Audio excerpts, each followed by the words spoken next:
Las Vegas, 3:17 de la mañana del 9 de enero de 2019. El Strip se había quedado en silencio. Las máquinas tragamonedas zumbaban suavemente mientras el Casino Wynn se preparaba para un nuevo día. Las cámaras de vigilancia grabaron lo que se convertirían en los 23 minutos más estudiados en la historia del juego de Nevada. Un conserje empujando un carro gris por el suelo de mármol, deteniéndose en la ventanilla del cajero, saludando con la cabeza a un guardia adormilado y luego deslizándose en un pasillo restringido. Para cualquiera que estuviera mirando, parecía algo rutinario. Pero cuando Miguel Santos reapareció, su carro llevaba algo más que productos de limpieza. Ocultos bajo bolsas de basura, había 38 millones de dólares en fichas de casino de alto valor, robadas justo delante de las narices del sistema de seguridad más avanzado del mundo. Al amanecer, tanto Miguel como las fichas habían desaparecido, dejando solo las imágenes de seguridad y un misterio que atormentaría a los investigadores. Los casinos vigilan a los jugadores, no a los conserjes, señaló el agente del FBI, Robert Chen.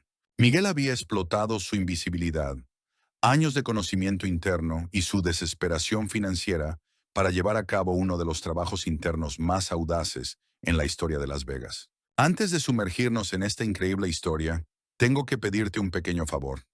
Asegúrate de suscribirte al canal. Dale al botón de me gusta y déjame saber en los comentarios. ¿Desde qué ciudad me estás viendo? Siempre es increíble ver hasta dónde llega esta audiencia. Ahora volvamos a la historia. Miguel Eduardo Santos nació el 3 de diciembre de 1972 en Guadalajara, México, el hijo mayor de una familia que se había ganado la vida con trabajo honesto durante generaciones. Su padre trabajaba en la construcción. Su madre limpiaba casas para familias adineradas. Y Miguel aprendió pronto que el trabajo duro y la invisibilidad eran a menudo sinónimos. Las personas que construían y mantenían el mundo rara vez eran las que disfrutaban de sus recompensas. Miguel cruzó la frontera de EU legalmente en 1995 a los 23 años. Llevaba una visa de trabajo y sueños de prosperidad que parecían alcanzables en un país donde supuestamente el esfuerzo se recompensaba con oportunidades. Se estableció en Las Vegas, atraído por el auge de la construcción que estaba transformando el desierto en un imperio del entretenimiento. Durante 5 años, Miguel trabajó en la construcción durante el día y estudió inglés por la noche, adquiriendo lentamente las habilidades lingüísticas y el conocimiento cultural necesarios para desenvolverse en la sociedad estadounidense. Era metódico, paciente y poseía esa determinación silenciosa que caracterizaba a los inmigrantes que entendían que el éxito en Estados Unidos requería tanto persistencia como adaptabilidad. En el año 2000, Miguel se casó con Elena Rodríguez, una enfermera que conoció en la iglesia católica local. Su matrimonio tuvo 2 hijos, Carlos, nacido en 2001, y Sofía, nacida en 2003. Y durante varios años, la vida de Miguel siguió la trayectoria que había imaginado cuando cruzó la frontera por primera vez. Miguel era el tipo de esposo y padre que toda mujer desea, recuerda Elena, hablando con los investigadores años después. Trabajaba increíblemente duro, nunca faltaba un día y siempre ponía a su familia primero. No era ambicioso en el sentido tradicional, pero estaba absolutamente dedicado a mantener a sus hijos. El auge de la construcción que había atraído a Miguel a Las Vegas también le proporcionó un empleo estable a principios de la década de 2000. Trabajó en varios proyectos de casinos importantes, incluyendo las renovaciones en el Casino Wynn, que más tarde le darían un conocimiento íntimo de la distribución y los sistemas de seguridad del edificio. Pero la crisis financiera de 2008 devastó la construcción en Las Vegas, y Miguel se encontró desempleado por primera vez desde que llegó a Estados Unidos. Los trabajos de construcción desaparecieron de la noche a la mañana, y las habilidades que habían sostenido a su familia durante más de una década de repente no tenían valor en el mercado. La recesión golpeó a Las Vegas más fuerte que a casi cualquier otro lugar del país, explica la economista, la doctora Patricia Valdés. Los trabajadores de la construcción como Miguel se enfrentaron a una tormenta perfecta de desempleo, hipotecas cuyo valor superaba el de la propia casa y oportunidades limitadas para reciclarse o hacer una transición de carrera. La respuesta de Miguel al desempleo fue característica de su naturaleza metódica.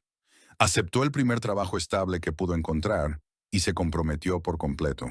En marzo de 2009, el Casino Wynn lo contrató como trabajador de limpieza en el turno de noche por $11.50 la hora. Un recorte salarial significativo en comparación con los sueldos de la construcción, pero un empleo al fin y al cabo. Miguel abordó el trabajo de limpieza con el mismo profesionalismo que había demostrado en la construcción, recuerda su supervisor, James Park. Siempre era puntual, nunca se quejaba de las tareas y se enorgullecía de hacer el trabajo correctamente. En una industria con alta rotación, Miguel era exactamente el tipo de empleado que valorábamos. Durante 10 años, Miguel perfeccionó las rutinas del trabajo de limpieza en el casino. Aprendió cada pasillo, cada área de servicio, cada espacio oculto en el vasto complejo. Entendió los ritmos de la operación de 24 horas del casino. Cuando había más gente, cuando la seguridad estaba más vigilante, cuando los cambios de personal creaban breves ventanas de vigilancia reducida. Pero lo más importante, Miguel aprendió la psicología de la invisibilidad. Los trabajadores de limpieza del turno de noche ocupan una posición única en la jerarquía del casino. Tienen acceso a prácticamente todas las áreas del edificio.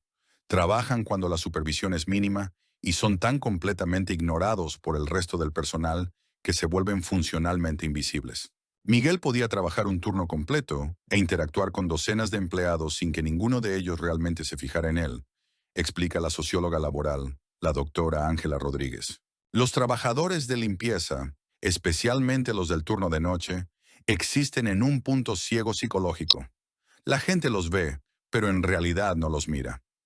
Esta invisibilidad resultó ser tanto la protección de Miguel como su oportunidad. Mientras las cámaras de seguridad grababan cada uno de sus movimientos, la atención humana lo filtraba como ruido de fondo, solo una parte más de la maquinaria operativa del casino.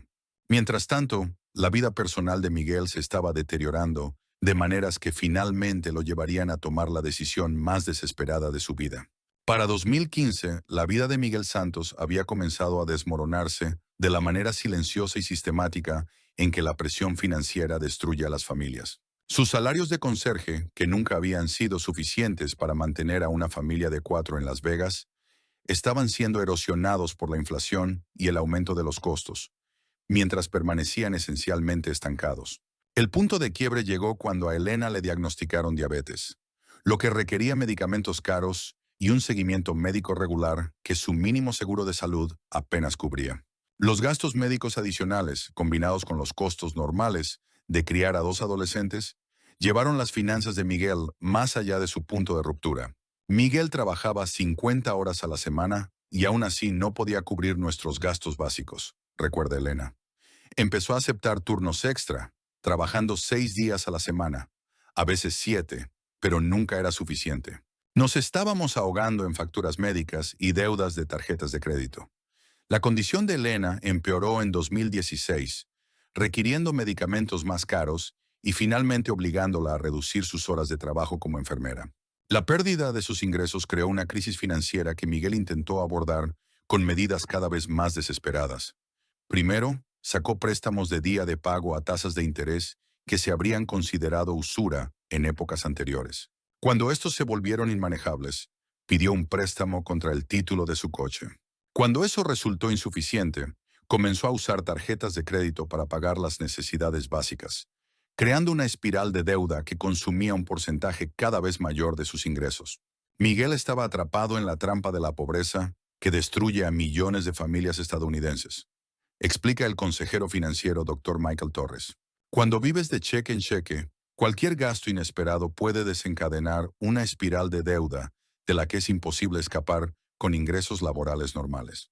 El estrés de la presión financiera comenzó a afectar el matrimonio de Miguel y su relación con sus hijos. Elena lo encontraba retraído y cada vez más reservado sobre sus finanzas. Sus hijos, ya en la escuela secundaria, comenzaban a comprender que su familia estaba luchando de maneras que sus compañeros de clase no lo hacían. Miguel comenzó a trabajar turnos extra, no solo por el dinero, sino para evitar estar en casa, explica Elena. Creo que se sentía como un fracaso como proveedor, y no podía soportar ver la decepción en los rostros de sus hijos cuando teníamos que decirles que no podíamos permitirnos cosas que sus amigos daban por sentado.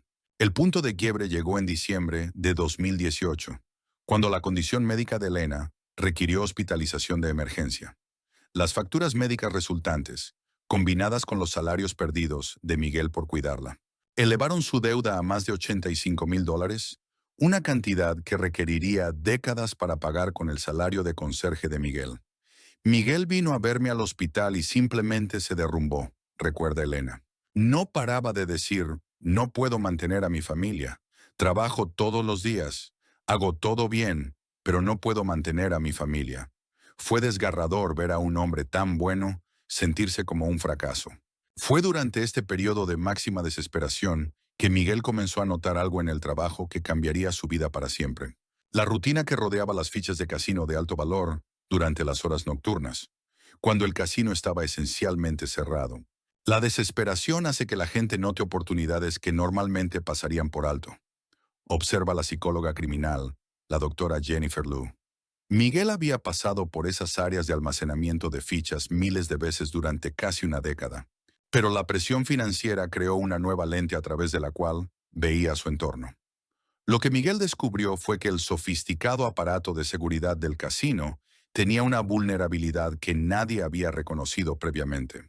Estaba diseñado para vigilar a las personas que intentaban sacar dinero del casino, no a las personas que se suponía que debían estar allí manteniendo el edificio. La transformación de Miguel Santos de empleado de confianza a maestro ladrón comenzó con una observación rutinaria que miles de otros trabajadores del casino habían hecho, pero sobre la que nunca habían actuado. Durante las horas de la noche, las fichas de casino de alto valor se almacenaban en áreas supuestamente seguras que eran sorprendentemente accesibles para el personal de limpieza. El casino Wynn operaba en un ciclo de 24 horas, pero su ritmo se ralentizaba drásticamente entre las 3 de la mañana y las 6 de la mañana. Durante estas horas, el procesamiento de fichas seguía una secuencia predecible. Las fichas del juego del día anterior se recolectaban, contaban y preparaban para su devolución a las áreas de juego activas o para su transporte a bóvedas seguras. Los casinos manejan enormes volúmenes de fichas diariamente, explica el consultor de la industria del juego, Robert Kim. Durante las horas pico, las fichas están constantemente en movimiento. De las mesas a los cajeros, de los cajeros a las salas de conteo, de las salas de conteo a las bóvedas. Pero durante la noche, ese movimiento se reduce a paso de tortuga, creando situaciones de almacenamiento temporal. Las tareas de limpieza de Miguel le exigían limpiar áreas en todo el casino, incluyendo pasillos de servicio y espacios de oficina donde se realizaba el procesamiento de fichas. Durante casi una década de trabajo en el turno de noche, había observado los patrones con tanta frecuencia que se habían convertido en conocimiento de fondo, hasta que la desesperación financiera le hizo ver esos patrones a través de una lente. Criminal. El descubrimiento crucial llegó a finales de diciembre de 2018, cuando Miguel notó que las fichas de alto valor se almacenaban temporalmente en contenedores sellados en un área de servicio adyacente a la ventanilla principal del cajero. Los contenedores estaban asegurados con cerraduras industriales estándar en lugar de mecanismos de alta seguridad de nivel bancario, y el área era monitoreada por cámaras de seguridad, pero no observada continuamente por guardias humanos. Miguel se dio cuenta de que la seguridad del casino estaba diseñada bajo la suposición de que solo el personal autorizado tendría acceso a esas áreas, explica la exagente del FBI, María Santos. Tenían sistemas elaborados para prevenir el acceso no autorizado, pero sistemas mínimos para monitorear al personal autorizado que ya estaba dentro. Miguel comenzó a documentar los patrones que observaba, tomando notas mentales sobre los tiempos, los niveles de personal y los procedimientos de seguridad. Notó que durante las horas de la noche, los guardias de seguridad a menudo dependían de la vigilancia por cámara en lugar de patrullas físicas, especialmente en áreas de servicio donde no había juego público. Más importante aún, Miguel descubrió que su tarjeta de acceso de conserje le daba entrada a áreas a las que muchos otros empleados no podían acceder. La lógica era simple. Los trabajadores de limpieza necesitaban limpiar en todas partes, por lo que se les daba un acceso más amplio que a la mayoría de los demás miembros del personal. Los privilegios de acceso de Miguel eran en realidad mayores que los de muchos guardias de seguridad, admite el exdirector de seguridad del Wynn, David Chen. El personal de limpieza necesita limpiar cada área del casino, incluidas las zonas seguras. A nadie se le ocurrió que este acceso podría ser utilizado como un arma para el robo. La oportunidad específica que impulsaría el plan de Miguel surgió de la observación de la rutina de procesamiento de fichas durante la noche, entre aproximadamente las 3 de la mañana y las 4 de la mañana, después de que concluyeran las últimas actividades de juego, y antes de que llegara el turno de la mañana, las fichas de alto valor se colocaban en contenedores sellados a la espera de ser transportadas a bóvedas seguras. Durante esta ventana de tiempo, los contenedores estaban técnicamente seguros, pero prácticamente vulnerables. Estaban cerrados con llave pero sin alarma, vigilados por cámaras pero no monitoreados continuamente por humanos, y accesibles para cualquiera con autorización de limpieza. Miguel identificó una brecha en la filosofía de seguridad del casino, explicó la experta en seguridad, la doctora Sara Martínez. El sistema estaba diseñado para prevenir amenazas externas y monitorear el comportamiento de los clientes, pero asumía que el personal interno era confiable por definición. Las observaciones de Miguel revelaron que durante el periodo crítico, solo 2 guardias de seguridad monitoreaban activamente las áreas donde se almacenaban los contenedores de fichas. Esos guardias eran responsables de todo el complejo del casino y a menudo centraban su atención en las áreas donde todavía había clientes, en lugar de las áreas de servicio donde no había actividad pública. Miguel entendió algo que los diseñadores de seguridad habían pasado por alto, reflexiona la doctora Martínez. El momento más peligroso para el robo interno no es cuando la seguridad está más vigilante, es cuando la seguridad está más cansada y distraída. Armado con este conocimiento, Miguel comenzó a desarrollar un plan que explotaría no solo las vulnerabilidades físicas que había identificado, sino también los puntos ciegos psicológicos que hacían que los trabajadores de limpieza fueran funcionalmente invisibles para el resto del personal del casino. Enero de 2019 llevó a Miguel Santos a la etapa final de la planificación de lo que se convertiría en el robo interno más audaz en la historia de Las Vegas. La condición médica de su esposa Elena se había estabilizado, pero el daño financiero estaba hecho. Su deuda había alcanzado niveles insuperables, y Miguel se enfrentaba a la perspectiva de la bancarrota y su devastador impacto en el futuro de sus hijos. Miguel era un hombre que había agotado todas las opciones legítimas, explica la consejera financiera, la doctora Patricia Valdés. Había trabajado turnos extra, aceptado segundos trabajos, pedido préstamos contra todo lo que poseía. Cuando las opciones legales se agotan, algunas personas recurren a las ilegales. El plan de Miguel era elegante en su simplicidad. Usaría su acceso legítimo a áreas seguras para retirar fichas de casino de alto valor durante las horas de la noche, cuando la seguridad era mínima y las actividades de limpieza eran rutinarias y nada destacables. La idea clave que impulsaba el plan de Miguel era comprender que la seguridad del casino estaba diseñada para monitorear comportamientos inusuales, no comportamientos rutinarios. Un trabajador de limpieza moviéndose por áreas seguras con equipo de limpieza durante la noche no era inusual. Era exactamente lo que se suponía que debían hacer. Miguel se dio cuenta de que la mejor manera de robar en un casino no era evitar la detección, era esconderse a plena vista, explica la experta en comportamiento criminal, la doctora Ángela Rodríguez. Al hacer que su robo pareciera un trabajo de limpieza rutinario, podía cometer el crimen mientras era grabado por las cámaras de seguridad. La preparación de Miguel fue metódica y paciente. Pasó semanas probando varios aspectos de su plan sin cometer ningún delito. Experimentó cargando objetos pesados en su carro de limpieza para simular el peso de los contenedores de fichas. Cronometró sus movimientos a través de diferentes áreas del casino para identificar las rutas más eficientes. Estudió las rotaciones de los guardias y la cobertura de las cámaras para entender cuándo y dónde sería más vulnerable a la detección. Miguel abordó la planificación de su robo como un ingeniero que resuelve un problema técnico. Observa el analista de comportamiento del FBI, el doctor Michael Rodríguez. Fue sistemático, metódico y extraordinariamente paciente. Pasó meses preparándose para un crimen que tardaría menos de 30 minutos en ejecutarse. La oportunidad específica que Miguel planeaba explotar ocurría durante la rutina de procesamiento de fichas de la noche, entre las 3 de la mañana y las 4 de la mañana. Las fichas de alto valor se colocaban en contenedores sellados en un área de servicio adyacente a la ventanilla principal del cajero. Durante esta ventana de tiempo, los contenedores estaban asegurados, pero no bajo vigilancia humana directa.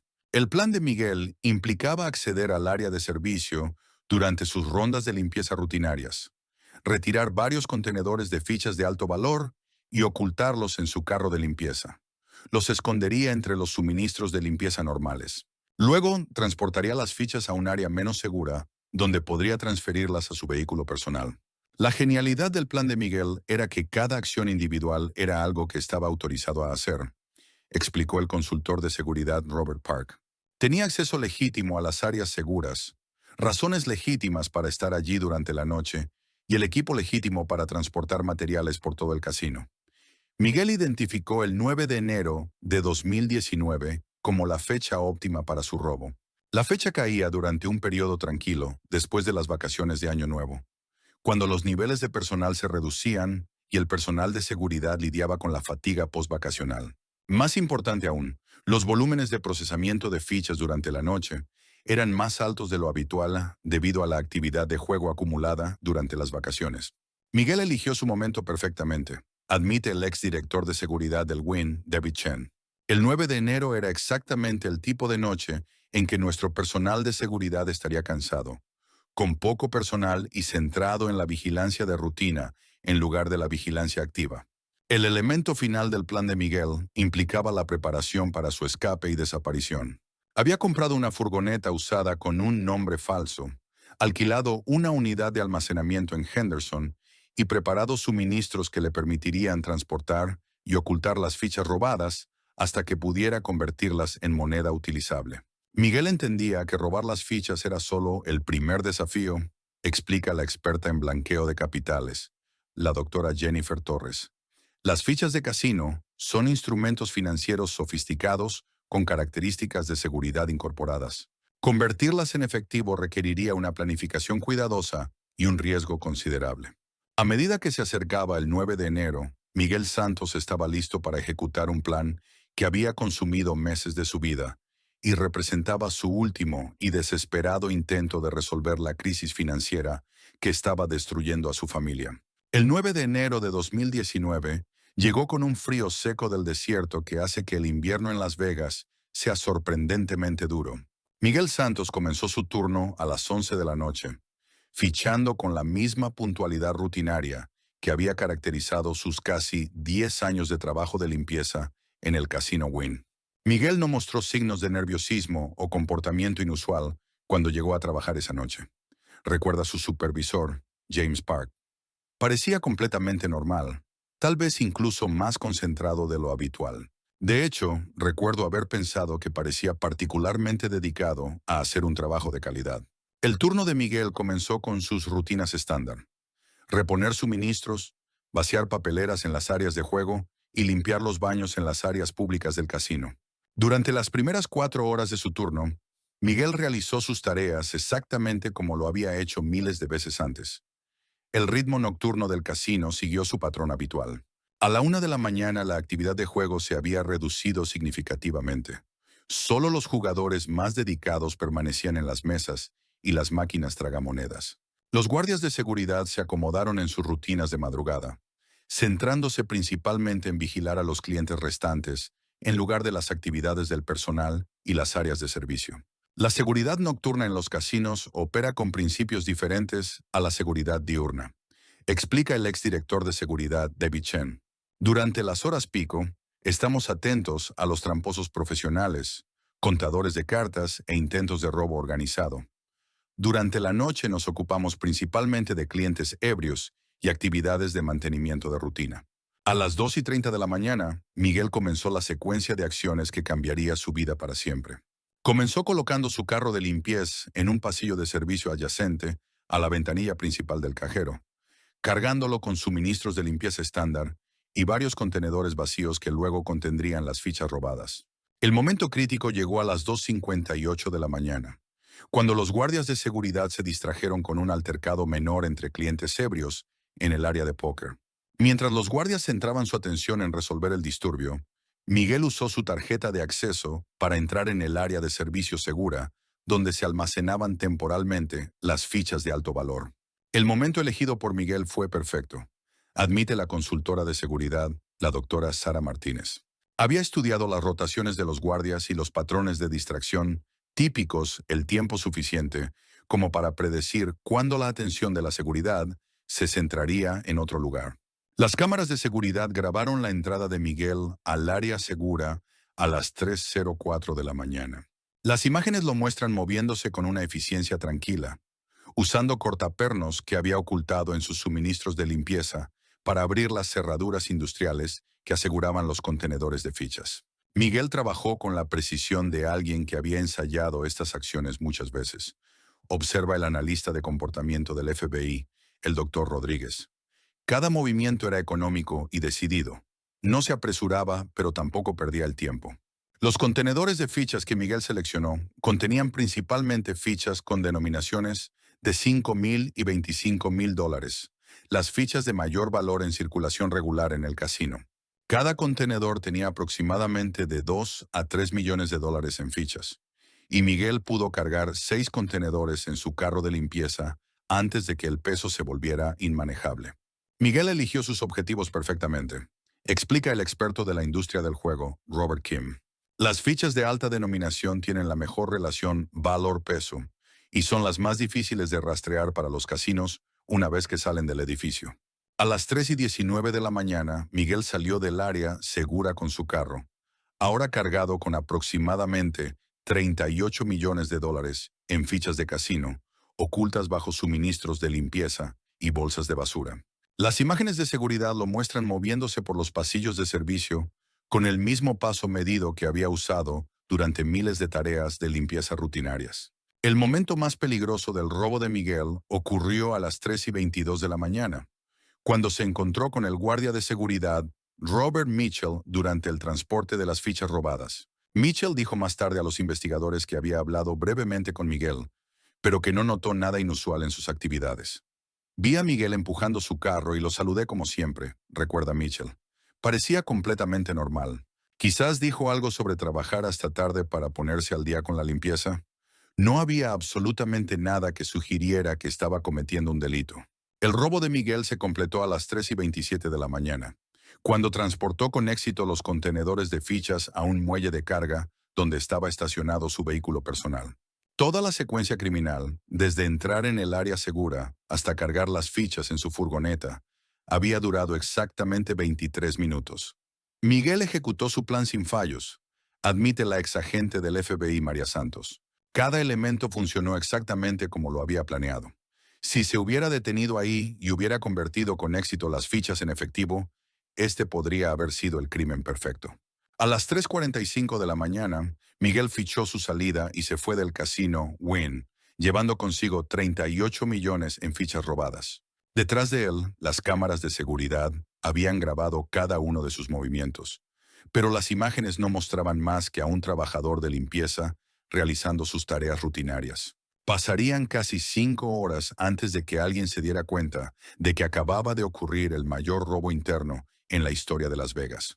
El robo de 38 millones de dólares en fichas de casino podría haber pasado desapercibido durante días si no fuera por un procedimiento de auditoría de rutina que se realizaba cada mañana a las 8 de la mañana.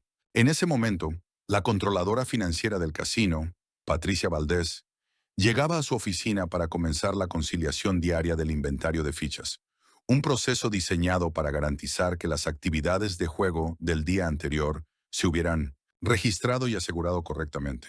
La conciliación del inventario de fichas es uno de los procedimientos de control más importantes en las operaciones de casino, explica Valdés. Necesitamos dar cuenta de cada ficha en circulación, desde la denominación más pequeña hasta las piezas de mayor valor. Cualquier discrepancia desencadena una investigación inmediata. La rutina de Valdés comenzaba revisando los registros informáticos del movimiento de fichas del día anterior. Las mesas de juego informaban de las fichas distribuidas a los jugadores. Las ventanillas de los cajeros informaban de las fichas cambiadas por dinero, y el almacenamiento seguro informaba de las fichas colocadas en custodia nocturna a la espera de ser transportadas a las bóvedas. El primer indicio de un problema llegó cuando Valdés intentó conciliar los registros de almacenamiento nocturno con el inventario físico en las áreas de servicio seguras. Según los registros informáticos, 6 contenedores de fichas de alto valor Deberían haber estado en almacenamiento temporal, esperando el transporte matutino a la bóveda. Cuando fui a verificar la presencia física de los contenedores de fichas nocturnos, no estaban allí, recuerda Valdés. Mi primera suposición fue que alguien los había movido a un área de almacenamiento diferente, sin actualizar los registros informáticos. Valdés pasó la siguiente hora buscando en varias áreas seguras y contactando a diferentes departamentos para determinar si los contenedores de fichas desaparecidos habían sido reubicados. Cuando no surgió ninguna explicación razonable, contactó al director de seguridad del casino, David Chen, a las 9:15 de la mañana. La llamada de Patricia fue el comienzo del peor día de mi carrera profesional, recuerda Chen. Cuando me dijo que 38 millones de dólares en fichas no aparecían, mi primera reacción fue de incredulidad. Un robo de esa magnitud desde un área segura parecía imposible. Chen envió inmediatamente al personal de seguridad para realizar una búsqueda exhaustiva de todas las áreas donde los contenedores de fichas podrían haber sido movidos legítimamente. La búsqueda reveló que los contenedores no estaban en ninguno de los sistemas de almacenamiento seguro del casino. Más alarmante aún, el examen del área de almacenamiento original reveló evidencia de entrada forzada. Las cerraduras industriales habían sido cortadas con cortapernos y los sellos de seguridad habían sido retirados de los contenedores. En el momento en que encontramos evidencia de entrada forzada, supimos que estábamos lidiando con un robo importante en lugar de un error contable, explica Chen. Inmediatamente implementamos procedimientos de cierre total y contactamos a las fuerzas del orden. A las 10:30 de la mañana, Chen autorizó una revisión completa de las imágenes de seguridad de la noche anterior, centrándose en el periodo de tiempo en que los contenedores de fichas habrían sido vulnerables al robo. El equipo de revisión comenzó con las horas de la noche, entre la medianoche y las 6 de la mañana, buscando cualquier actividad inusual en o alrededor de las áreas de almacenamiento seguras. El gran avance llegó cuando la analista de seguridad Jennifer Liu revisó las imágenes de los pasillos de servicio adyacentes al área de almacenamiento de fichas. Las cámaras mostraban claramente a Miguel Santos entrando en el área segura a las 3:04 de la mañana y saliendo 23 minutos después, con su carro de limpieza pareciendo significativamente más pesado que cuando había entrado. Cuando vimos a Miguel en las imágenes, nuestra primera reacción fue de alivio, recuerda Lu. Pensamos que podría haber presenciado el robo o podría proporcionar información sobre quién había accedido al área. Tardamos varios minutos en revisar las imágenes antes de darnos cuenta de que Miguel era el ladrón. Imágenes adicionales mostraron a Miguel transportando su carro pesadamente cargado a través de los pasillos de servicio y, finalmente, a un muelle de carga donde las cámaras de seguridad lo capturaron cargando contenedores en un vehículo personal. Las imágenes fueron devastadoras porque eran muy claras y completas, explica el agente especial del FBI, Robert Park, quien fue llamado para investigar el robo. El crimen de Miguel estaba completamente documentado de principio a fin. Podíamos ver exactamente qué había hecho y cuándo lo había hecho. Para el mediodía del 9 de enero, las fuerzas del orden habían identificado a Miguel Santos como el principal sospechoso del mayor robo interno en la historia de los casinos de Las Vegas. Pero Miguel y los 38 millones de dólares en fichas robadas habían desaparecido por completo. Miguel tuvo aproximadamente 8 horas entre completar su robo y que lo identificáramos como el sospechoso, explica el agente Park. En un caso como este, 8 horas podrían ser 8 años. Si alguien ha planeado su escape correctamente, 8 horas es tiempo más que suficiente para desaparecer para siempre. La investigación sobre la desaparición de Miguel Santos se convertiría en una de las cacerías humanas más extensas en la historia del FBI, involucrando a múltiples agencias y cooperación internacional. Pero también revelaría que Miguel había planeado su escape con la misma precisión metódica que había aplicado al robo en sí. Cuando los agentes del FBI llegaron al apartamento de Miguel Santos en Henderson a las 2:30 de la tarde. Del 9 de enero encontraron evidencia de una desaparición tan cuidadosamente orquestada que sugería meses de planificación anticipada. El apartamento estaba completamente vacío, no solo de pertenencias personales, sino de cualquier evidencia de que Miguel hubiera vivido allí. El apartamento de Miguel parecía como si un equipo de limpieza profesional lo hubiera desinfectado. Recuerda la agente del FBI, María Santos. No había huellas dactilares, ni documentos personales, ni fotografías, nada que pudiera proporcionar pistas sobre a dónde podría haber ido o cómo había planeado su escape. La investigación reveló que Miguel había estado eliminando sistemáticamente sus conexiones con su vida anterior durante meses antes del robo. Había cerrado cuentas bancarias, cancelado suscripciones, vendido muebles y rescindido contratos de arrendamiento, todo bajo el pretexto de simplificar su situación financiera durante la crisis médica de su familia. Miguel le dijo a todo el mundo que estaba reduciendo gastos debido a las facturas médicas de Elena, explica su ex vecino, Carlos Rodríguez. Parecía completamente razonable en ese momento. No teníamos idea de que en realidad se estaba preparando para desaparecer. El descubrimiento más impactante llegó cuando los agentes contactaron a la esposa de Miguel, Elena, quien reveló que Miguel le había dicho que planeaba trabajar turnos extra durante enero para ganar dinero para sus gastos médicos. No esperaba saber de él durante varios días y no tenía idea de que hubiera cometido ningún delito. La reacción de Elena nos convenció de que no tenía conocimiento de los planes de Miguel, explica la agente Santos. Estaba genuinamente devastada cuando le dijimos lo que Miguel había hecho. Cualesquiera que fueran sus motivaciones, había protegido a su familia manteniéndolos completamente ajenos a sus actividades criminales. La investigación sobre la ruta de escape de Miguel comenzó rastreando los movimientos de su vehículo después de abandonar el casino Wynn. Las imágenes de las cámaras de tráfico mostraron la furgoneta de Miguel viajando hacia el este por la Interestatal 15, hacia la frontera con California. Pero el rastro se perdió en una parada de camiones cerca de Barstow, donde Miguel aparentemente abandonó su vehículo original. El plan de escape de Miguel demostró una sofisticada comprensión de la detección y evasión de la vigilancia, explica la especialista en seguimiento de fugitivos, la doctora Jennifer Liu. Usó múltiples vehículos, evitó las autopistas principales después del escape inicial y eligió rutas que minimizarían su exposición a las cámaras de tráfico y los lectores de matrículas. La furgoneta abandonada arrojó pruebas cruciales sobre los planes a largo plazo de Miguel.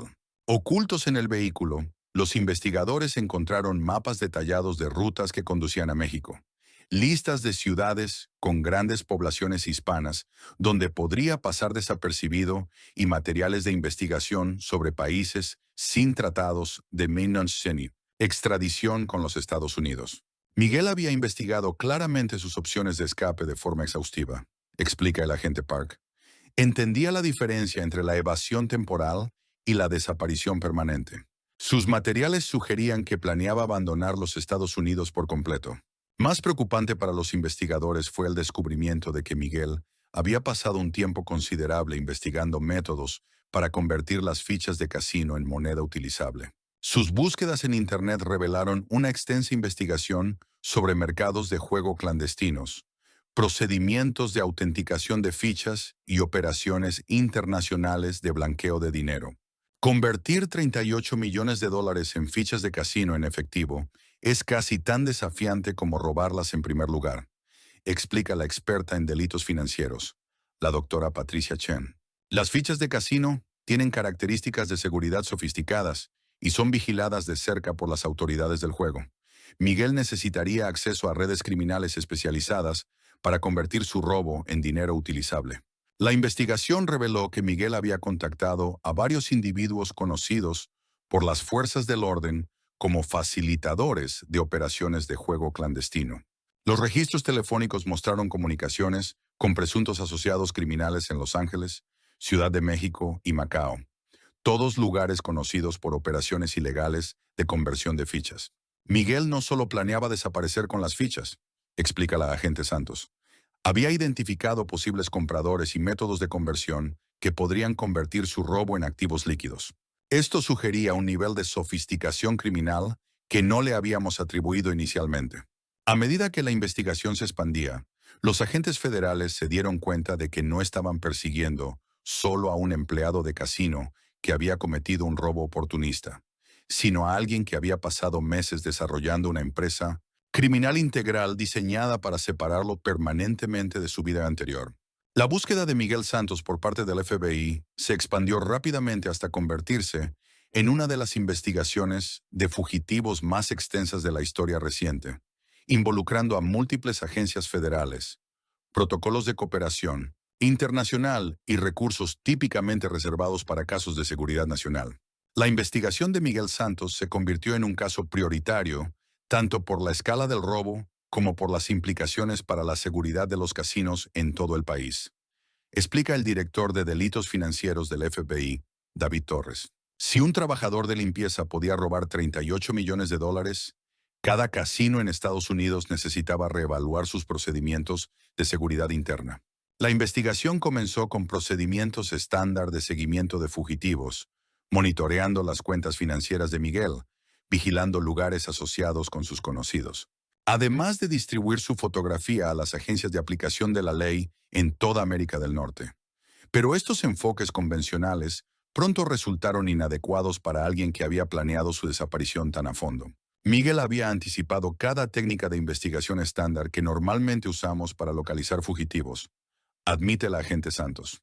Había eliminado su huella financiera, cortado sus conexiones sociales y creado múltiples capas de engaño que confundieron nuestros esfuerzos iniciales. El gran avance en la investigación provino del análisis de la investigación de Miguel sobre las operaciones de conversión de fichas. Los especialistas en delitos financieros del FBI identificaron patrones en sus búsquedas en Internet que sugerían que planeaba usar redes criminales específicas para blanquear sus fichas robadas. Las búsquedas en el ordenador de Miguel revelaron que había estado investigando casinos clandestinos en Macao que se especializan en convertir fichas robadas de casinos estadounidenses. Explicó el analista de delitos cibernéticos, el doctor Michael Rodríguez. Esto nos dio objetivos específicos para monitorear en lugar de buscar a ciegas su ubicación. La cooperación internacional se volvió crucial cuando los investigadores descubrieron que Miguel probablemente había transportado las fichas robadas a través de fronteras internacionales. Las autoridades del juego de Macao, trabajando con agentes del FBI, comenzaron a monitorear establecimientos de juego clandestinos conocidos por manejar fichas de casino estadounidenses robadas. Macao representa la economía de juego del mercado gris más grande del mundo, explica el experto en juegos internacionales, Robert Kim. Las organizaciones criminales allí tienen sistemas sofisticados para convertir fichas de casino robadas de casinos estadounidenses en moneda no rastreable. La investigación reveló que Miguel había contactado a una organización criminal conocida como el Sindicato del Dragón Dorado, que se especializaba en blanquear fichas de casino robadas a través de operaciones de juego clandestino en el sudeste asiático. El Sindicato del Dragón Dorado opera una red de casinos clandestinos en toda Asia que atiende específicamente a criminales que buscan convertir fichas robadas en dinero limpio, explica la agente de la DEA, Jennifer Park. Normalmente cobran una comisión del 30 al 40%, pero garantizan un anonimato completo para sus clientes. Agentes del FBI, trabajando con socios internacionales, comenzaron a monitorear las operaciones conocidas del Dragón Dorado en Macao, Hong Kong y Manila. La operación de vigilancia involucró a múltiples agencias y representó uno de los mayores esfuerzos de cooperación internacional en la historia del crimen en casinos. Básicamente estábamos llevando a cabo una cacería humana global por alguien que había robado fichas de casino por un valor superior al PIB de algunos países pequeños, explica el agente Torres. La escala de la investigación reflejaba tanto la magnitud del robo como las implicaciones internacionales de permitir que tales crímenes queden impunes. La operación de vigilancia en Macao arrojó pistas prometedoras cuando informantes reportaron que un hombre, que coincidía con la descripción de Miguel, había sido visto en varios casinos clandestinos frecuentados por fugitivos estadounidenses. El informe sugería que Miguel estaba intentando convertir sus fichas robadas gradualmente para evitar llamar la atención. Convertir 38 millones de dólares en fichas requiere un tiempo considerable y múltiples transacciones, explica la experta en blanqueo de dinero, la doctora Patricia Valdés. Miguel no podía simplemente entrar en un casino clandestino y cambiarlo todo de una vez. Tenía que trabajar lenta y cuidadosamente para evitar ser detectado. Pero a medida que la investigación continuaba, los agentes comenzaron a sospechar que la sofisticación criminal de Miguel se extendía más allá de lo que habían imaginado inicialmente. La evidencia sugería que no solo había planeado su robo y escape, sino que también se había preparado para la posibilidad de una persecución prolongada por parte de las fuerzas del orden. En noviembre de 2019, casi un año después del atraco, Miguel Santos sorprendió a los investigadores al dar señales desde Macao de que quería entregarse.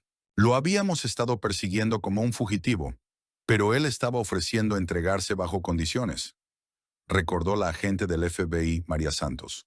Su vida en el AMPA se había vuelto peligrosa y su familia en casa estaba sufriendo. La desaparición no significa el escape, señaló la doctora. Ángela Rodríguez. Miguel quería inmunidad para su esposa, privacidad para sus hijos y la oportunidad de intercambiar información. Esa información era oro. Relatos detallados de operaciones internacionales de blanqueo de fichas que las fuerzas del orden habían perseguido durante décadas. Los fiscales se enfrentaban ahora a un dilema: castigarlo completamente o usar su cooperación. Después de meses de conversaciones entre el FBI, el Departamento de Estado y las autoridades chinas, Miguel se entregó en el Consulado de Estados Unidos en Hong Kong el 14 de febrero de 2020. La cacería humana terminó en silencio. El conserje convertido en ladrón regresaba no solo como un criminal, sino como un testigo valioso contra el crimen global. En noviembre de 2019, casi un año después del robo, Miguel Santos sorprendió a los investigadores al indicar, a través de contactos en Macao, que quería negociar su rendición. La agente del FBI, María Santos, recuerda: lo habíamos estado persiguiendo como un fugitivo, pero él esencialmente estaba ofreciendo entregarse bajo ciertas condiciones. Sus motivos eran complejos. La vida en el mundo criminal se había vuelto peligrosa, y su familia en los Estados Unidos enfrentaba las consecuencias de sus acciones. La desaparición no significa el escape, señaló la experta en comportamiento, la doctora Ángela Rodríguez. Miguel no había sido atrapado, pero su familia estaba pagando el precio. Las negociaciones se complicaron por la jurisdicción. Macao requería una cooperación diplomática formal. El proceso involucró al FBI, al Departamento de Estado, a las autoridades chinas y a los reguladores de casinos. Fueron unas de las conversaciones de rendición más complejas en años. Las demandas de Miguel revelaron su cambio de prioridades: inmunidad para su esposa, privacidad para sus hijos y la oportunidad de compartir inteligencia sobre los grupos criminales que había encontrado. Esa inteligencia resultó invaluable.